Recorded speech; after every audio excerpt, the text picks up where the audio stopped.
시기인 것 같습니다. 뭐 조금 이르기는 합니다만 지난 그 내란 발발 이후 1년을 되돌아보면 사실은 많은 일들이 있었습니다.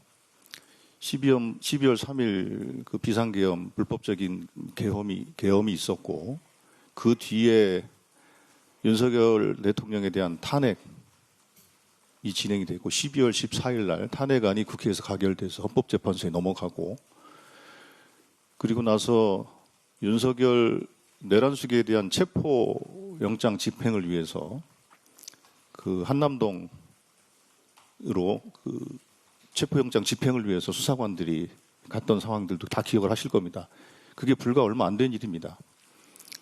그리고 나서 윤석열이 구속이 되고, 구속이 되는 그날 구속영장이 발부됐던 서부지방법원이 폭도들에 의해서 폭력 난동이 또 벌어지는 초유의 사태가 벌어지기도 했습니다. 이게 다 아마 생생히 기억나실 겁니다. 그리고 나서 윤석열에 대한 석방이 있었고, 윤석열 대통령에 대한 헌법재판소의 파면이 있었고, 대통령 선거, 또 윤석열 재구속 등 일련의 과정들이 진행이 됐습니다. 정말로 숨가쁘게 달려왔죠.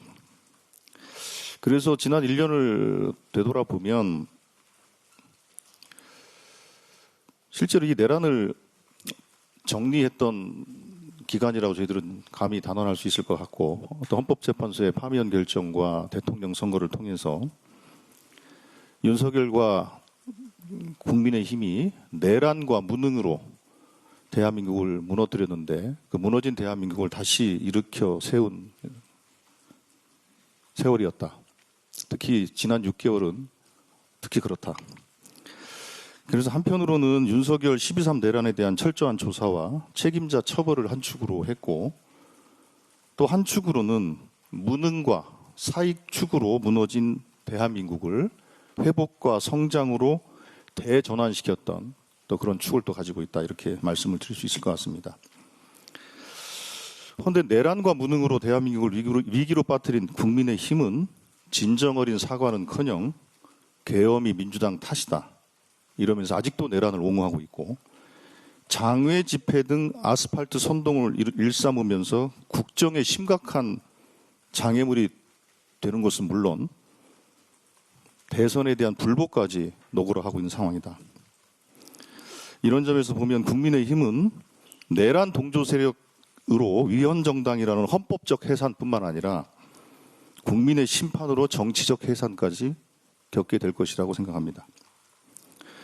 아까 말씀드린 것처럼 그 내란에 대한 철저한 조사와 책임자 처벌을 한 축으로 했다고 말씀을 드렸는데, 현재 3대 특검이 출범해서 윤석열, 김건희 내란 세력과 사익 추구 세력에 대한 광범위한 조사와 구속, 재판 진행 등을 통해서 그 전모를 파악하고 책임자 처벌이 시작된 성과를 갖고 있습니다.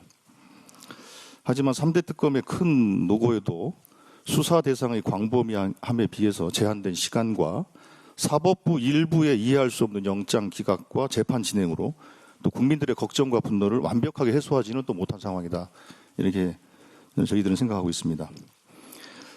해서 국민들은 내란 전담 재판부 설치와 3대 특검 종료 후 미진한 부분에 대한 추가 수사의 필요성에 대해서도 요구하는 목소리가 점점 더 커지고 있는 것도 사실입니다. 내란 전담 재판부는 이미 여러 차례 밝힌 바와 같이 법사위 등을 통해서 필요한 절차를 신속하게 진행할 생각이고, 추가 특검 구성 등 수사의 미진한 부분에 대한 것에 대해서도 당에서는 검토하겠다는 말씀을 드리겠습니다.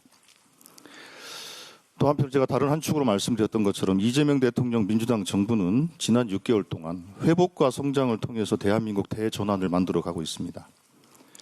APEC, G20, 한미 관세 협상, 한일 한중 관계의 정상화를 통해서 민주적인 선진 대한민국의 국제적 복귀를 선언했고, R&D 예산의 복원, 확대, AI 에너지 고속도로 구축으로 대한민국 성장 동력의 회복과 대전환의 기틀을 닦았다라고 저희들은 자부합니다.